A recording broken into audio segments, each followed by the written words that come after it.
Hello all welcome back to my post partum series. ఇదైతే నా 10th day of post partum. ఇంకా నా sutures కూడా ఆ రోజు రిమూవ్ చేయడానికి రమ్మన్నారు. సో ఆ ప్రొసీజర్ కూడా అయిపోయింది. ఇంకంతా ఓకే అని మమ్మీ వాళ్ళు 13th డే రోజు పురుడు చేద్దామని అయితే ఫిక్స్ అయ్యారు. ఇది వచ్చేసి మా అమ్మమ్మల నాటి మంచము. నేనైతే ఫస్ట్ డెలివరీకి ఇప్పుడు కూడా పురుడు అయ్యే వరకు కూడా దీని మీదే పడుకున్నాను. చల్లవా అన్నట్టు నేను ఫీల్ అవుతాను.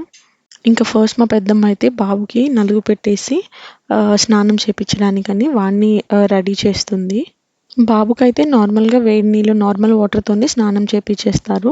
బట్ బాలింతలకి చేపిచ్చేటప్పుడు ఈ ఆకు, ఆయిల్ ఆకు అంటారంట. దీన్ని వాటర్‌లో ఏసి మరిగించి బాలింతలకి స్నానం చేపిస్తారు మాకు. ఎందుకు అంటే ఏమన్నా నొప్పులు అలాంటివి ఉంటే పోతాయంట. ఇంకా మా పెద్దమ్మ అయితే మా బుడ్డోడికి స్నానం కూడా చేయించేసింది. అప్పట్లో సాంబ్రాణి పొడి అలా ఏసేవాళ్ళు కదా! నేను మా ఫస్ట్ పాపకు కూడా వేశాను. కానీ ఇప్పుడు అవి మంచివి కాదు అని చెప్తున్నారు. సో వెల్లుల్లిపాయల పొట్టు అండ్ పసుపు వేసైతే జస్ట్ ఆ పురుడు రోజు వాడికి అలా పొగలా ఏశారనమాట. 2 కూడా యాంటీబయాటిక్‌గా కూడా పనిచేస్తాయి అని.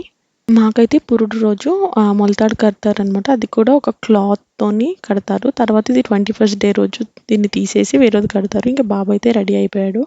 మా ఫ్యామిలీలో ఏ ఫంక్షన్ అయినా, ఏదైనా గానీ మాకెవరో బయట వాళ్ళొచ్చి వంట చేయాలి ఇలా ఉండదు. మా వాళ్ళందరూ కూడా కలిసిమెలిసి ఉంటారు. సో ఎవరి ఇంటి దగ్గర ఏదైనా ఒకరొచ్చి ఒకరికి హెల్ప్ చేసి అన్ని వంటలు కూడా మా వాళ్ళే చేస్తారు. అక్క వాళ్ళ ఇల్లు, అమ్మ వాళ్ళ ఇల్లు పక్కనే అవ్వడం వల్ల వంటలన్నీ కూడా అక్కడ చేస్తున్నారు. అండ్ నా స్నానం, బాబు స్నానం అంతా కూడా అమ్మ వాళ్ళ ఇంటి దగ్గర చేస్తున్నారనమాట. ఇంకా ఫస్ట్ నన్నైతే గానుగ నూనెలో వెల్లుల్లి అండ్ పసుపు వేసి నా గోర్లన్నీ కూడా ముంచుకోమని చెప్పారు. అది కొంచెం గోరువెచ్చగా ఉన్నప్పుడే పెయిన్స్ ఏమైనా ఉంటే పోతాయని. తర్వాత సేమ్ ప్రొసీజర్ కాళ్ళకు కూడా చేశారు. చేసి మంచిగా నలుగుపెట్టి నాకైతే స్నానం చేపిచ్చేశారు. ఎంత రిఫ్రెషింగ్‌గా ఉందో. నాకైతే ఆ 13 డేస్ కూడా హెడ్ బాత్ చేయనివ్వలేదు. ఇంకా నేనైతే శారీ కట్టుకుని రెడీ అయితే అయిపోయాను. మాకెందుకో మోస్ట్‌లీ పురుడుకి ఇలా కాటన్ శారీయే ప్రిఫర్ చేస్తారు. తర్వాత ఇంకా అంకుల్ వాళ్ళొచ్చారు. చిన్న ప్రేయర్‌లాగా కూడా జరిగించారనమాట. ప్రేయర్ అంతా అయిపోయాకైతే అకేషన్ చిన్నదైనా, పెద్దదైనా ఖచ్చితంగా ప్రేయర్ అయితే జరగాల్సిందే. ఇంకా మా వాళ్ళు కలవక కలిస్తే అందరూ కూడా ముచ్చట్లో చాలా బిజీగా ఉంటారు. ఇంకా బయటైతే భోజనాలు వడ్డించడానికి అనేసి ప్రిపేర్ చేస్తున్నారు. నాకైతే పురుడికి ఖచ్చితంగా కొన్ని కర్రీస్ వండుతారు. చికెన్ అనేది ఎవరిష్టం వాళ్ళది. మాకైతే తెలగపిండి కర్రీ, రసం, ముద్దపప్పు అయితే ఖచ్చితంగా వండుతారు. వీటితో పాటు మా వాళ్ళు ఆలు కుర్మా కూడా చేశారు అండ్ రైస్. పెద్దోళ్ళకే కాదు మా ఇంట్లో చిన్న పిల్లలకి కూడా ఇలా ఏ చిన్న ఫంక్షన్ ఉందన్నా సరదానే. ఎందుకంటే అందరూ కలుస్తాము, ఈవినింగ్ వరకు స్పెండ్ చేస్తాం అలా అన్నట్టు.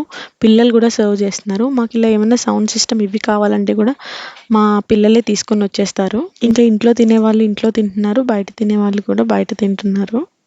నాకైతే రోజు వేరు డైట్. కాకపోతే పురుడు రోజు మాత్రం అక్కడ ఏమేమి వెరైటీస్ వండారో అవన్నీ కూడా తినిస్తారనమాట. పెద్దోళ్ళందరూ తినేసి వాళ్ళు ముచ్చట్లాడుతుంటే మా పిల్లలందరూ కూడా ఇంకా కూర్చొని ఎప్పుడు ఏ ఫంక్షన్ అయినా వీళ్ళందరూ కూడా ఖచ్చితంగా మిస్ అవ్వకుండా కలిసే తింటారు. ఇంకా తినేసాక పిల్లలందరూ కూడా మా అక్క వాళ్ళ ఇంట్లోకి వెళ్ళిపోయి వాళ్ళ గేమ్స్ వాళ్ళు, తర్వాత ఏమో స్విమ్మింగ్ పూల్‌కి వెళ్ళారు వాళ్ళు. ఇంక పెద్దోళ్ళేమో ఇంట్లో కూర్చొని ఇంకా అన్ని మాటలు అప్పుడే గుర్తొస్తాయి. ఇంకా ఏ సెక్షన్ వాళ్ళు కొంతమందిగా కూర్చొని ఒకరి దగ్గర అయిపోయిన తర్వాత ఇంకో దగ్గరికి వచ్చి అలా మాట్లాడుతూ కూర్చున్నారు ఈవినింగ్ వరకు. మళ్ళీ ఈవినింగ్ కూడా మధ్యాహ్నవి కొన్ని ఉండిపోయినాయని మళ్ళీ ఈవినింగ్ చిన్నగా వంట చేసేసి అందరు కలిపి హ్యాపీగా టైం స్పెండ్ చేసి తినేసి వెళ్ళాము. ఈ విధంగా మీ ఫ్యామిలీస్ కూడా ఇలాగే స్పెండ్ చేస్తుంటారా? అయితే కమెంట్ చేయడం మర్చిపోకండి. అండ్ మీ దాంట్లో పురుడు ఎలా చేస్తారో కూడా కమెంట్ చేయండి. Thanks for watching and subscribe for more videos. Bye.